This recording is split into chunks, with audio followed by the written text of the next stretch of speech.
Hey friends! So, welcome to this video. I'm going to be giving you guys advice and the truth about going out of state for college because I'm from Missouri and I came all the way to Colorado. So that's like 3 completely states over because St. Louis is on the east side and Grand Junction is on the west side of Colorado. So we went pretty far. It's 16 hours, but I'm going to tell you some truths about it because I really do love it here.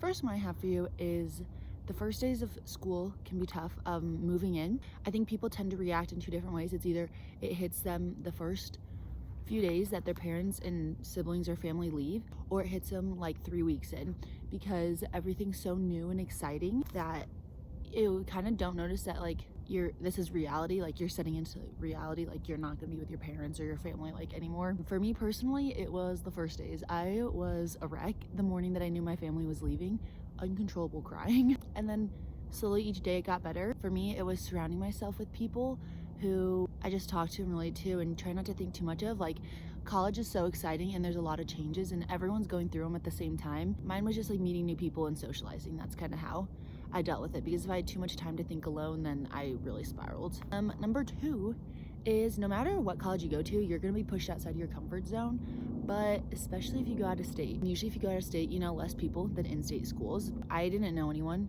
so it really made me have to branch out, because if you don't branch out, then you're not gonna meet anyone. It kind of just like pushes that extra step. Like if you don't know anyone, you don't have anyone to just turn to and just like talk to them, which I thought was kind of nice because it really forced me to talk more with people. I think the first like 3 weeks is the most vital for reaching out to people, because I think especially the first week, it's like not that weird to just walk up to someone and be like, hey, can I sit here? It sounds weird now, but like the first weeks of school, everyone's trying to make new friends. Number 3, you're not going to be able to go home a lot. I mean, that's just one of the things about going out of state, is that you won't be able to go home a lot. And it kind of sucks, but it's also very good because you can't just go home if you're having a bad week. You have to stick it out and create relationships that way. You have to figure it out on your own, and it kind of really makes you grow up and adult a little bit more. If you're homesick, it can be really mentally draining. Being homesick, I think, is one of the worst feelings. Luckily, I haven't felt it too much. Thankfully, I did get to go home for Christmas break and Thanksgiving break. I think it's just really good because you just create these relationships with people. You know who you can rely on and trust and talk to about this kind of stuff. Kind of just grows you. And if you're not able to go home for one of those breaks, usually you can find a friend who lives closer who will let you go home with them. Number 4 is like dealing with homesickness. So how do I deal with it? I kind of just do things that make me happy, whether it be take a walk, just watch Netflix, hang out with friends. My big thing is socializing with people, just surrounding myself with people I love, kind of just feeding off their energy and kind of distracting myself in that way. Also, homework. I mean, no one likes homework, but it is something to distract you. And you can always call home and FaceTime. I love being in the nature, so I love going on hikes. I love taking pictures. I love painting. Just something very calming. Listen to some music. Number 5, it's about making friends. I think making friends can be difficult, but it can also be pretty easy if you make it. So like I said, the first few weeks, everyone wants to make friends. So it's not gonna be that difficult. You might feel awkward just walking up to someone like, hey, like, what's your name? But that's what's really gonna get to like understand those interactions.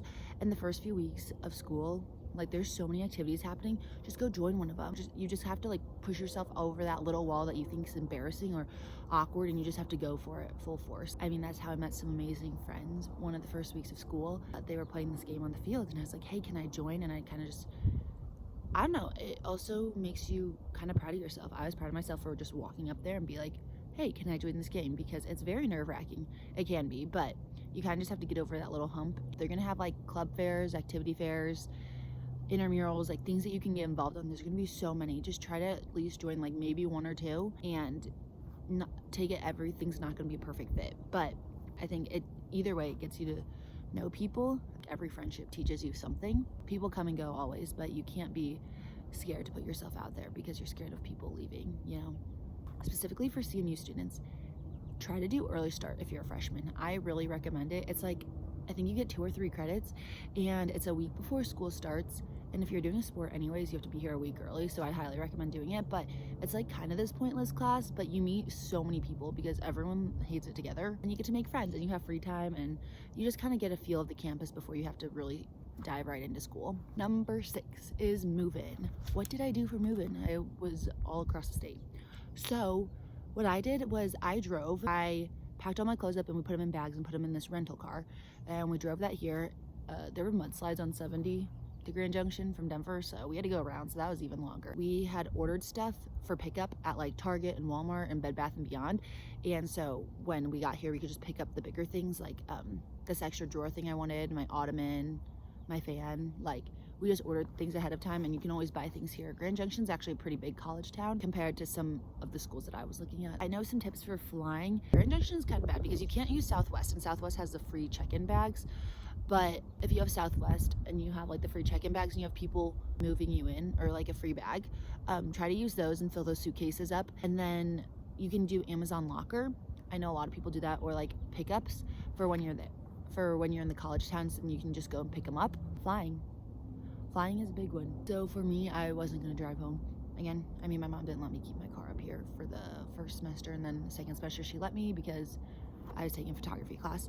But flying in and out of Grand Junction is not always the cheapest because it's a smaller town. So if you could get rides to a bigger town, so for me it was Denver. I have a lot of friends that live in the Denver area, so that's what I did for Thanksgiving. And then if you buy your tickets early enough, sometimes you can get some pretty good deals on flights to my house, but it'd usually have a layover in Denver and then go. Buying your tickets early is the key to making it cheaper. And if you're doing a sport, just communicate, or if you know you have an event or something, just try to communicate with your coaches or teachers or whomever it may concern. Just try to communicate so that you can get those flights early and so you're not waiting last minute. Roommates. How do you deal with them? So my roommate and I, we actually didn't know each other. She found me on Instagram on like the 25 page. And yeah, so she contacted me and we talked a little bit and I said, let's do it. And for us, luckily, it worked out. We were pretty much like on the same schedule. We go to sleep around the same time. We wake up around the same time. I think living with someone in general was just hard. For me personally, it was just my mom and I at my house because my sister had already gone to school. So for 4 years, I basically had like the house to myself because my mom would work during the day, and then like I'd always be busy in high school. So it was a lot of like me time alone. And then when you're in such a small space, like with someone all the time, it can be tricky. But I don't know, I think it really helps you learn more about yourself. Number 9, another truth, is that you aren't going to be able to attend that many family events anymore. There was like a lot of little events at home when I'm gone, and I just can't go to them. Like my sister, who is 4 hours away, she could drive to them, but for me, I can't because I'm that far away. Whether it be like family birthday parties, like family get-togethers, or like for Easter, I can't go home. You get to make such a strong community here. Like for Easter, since I joined that church group, I'm doing something with them. Number 10 truth is that most likely you will not be able to bring your car, or at least that was how it was for me. My mom wasn't gonna let me bring my car, and I was like, okay, I don't really need it, I don't think. And I was quickly realizing, like I think maybe 3 months in, that I kind of wanted a car here just for my photography class and to go hiking and stuff. But I think not being able to drive made me have stronger connections with people. I'm not saying use people for rides at all, don't do that. You can always split gas money, and if you really want to do outdoor things, because there's so many here in Colorado, then I think that you can find the people. So yeah, for me personally, I really liked not having a car on campus the first semester. Towards the end, I was kind of itching for it, but for the first semester, for the first few weeks, like there was no reason I needed to be off campus, and it honestly saves you money. Number 11. Whoa, that is not 11. I do not have 11 fingers. Okay. How do you make out-of-state college affordable? For me, there's a Mountains and Plains Scholarship. It was just based off of where I lived. And then I think there's a Western Exchange one, or the WUI. It also has to do with applying to scholarships. They offer like merit scholarships here at CMU. I think every school is gonna offer a merit scholarship, and even if they don't give it to you, you can still try to appeal. Definitely third-party scholarships. I did a ton of scholarships my senior year, and it was so time-consuming, but it is so worth it to be able to go to the school that you really wanted to go to. Just apply to as many scholarships as you can. You still have to think about transportation. Like flying is an extra cost to add on. Like sports you might want to do, intramurals, clubs, rushing. Like you got to think about all those other things too, because they cost money too. So it's not like just that flat rate. If you're thinking about joining a ton and you don't have the means for it, you might want to go somewhere closer and then join stuff like there. Oh, I think an on-campus job is good. I have a work study, but there's also other jobs on campus that don't require a work study to work for, or you can just work somewhere close. I mean, even if you don't have a car or something, there's like places like nearby that you can just walk to from campus. Yeah, it's just nice to have like that extra little income. Okay, that's all that I have in the notes. But I just want to say that out-of-state college it's really fun. I love it, but it's definitely not for everyone. But I think that giving it a chance is a really big thing. You can't really decide within a week, I think. If you're unhappy or something, it will get better. You just have to stick it out long enough for it to get better. That might not be the case for everyone, but I think that you should give it like a month or something. Oh gosh, there's a bee on my water bottle. Probably, I think a semester even, you should try to give it a try.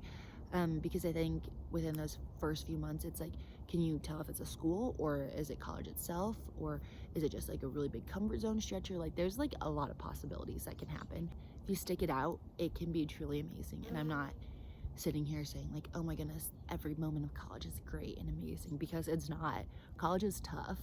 Like there's so many times that you have rough weeks and you kind of just have to lean on someone. I truly believe, for me personally, out of state was one of the best decisions that I could make. Just a fresh start, new people. I love it here. But it definitely took me some months to get out of my comfort zone and fully kind of be the person that you were or want to be. Oh no, there's a roly-poly here. Uh-oh. Those are just some truths about going out of state and some advice. And yeah, that's really all I have.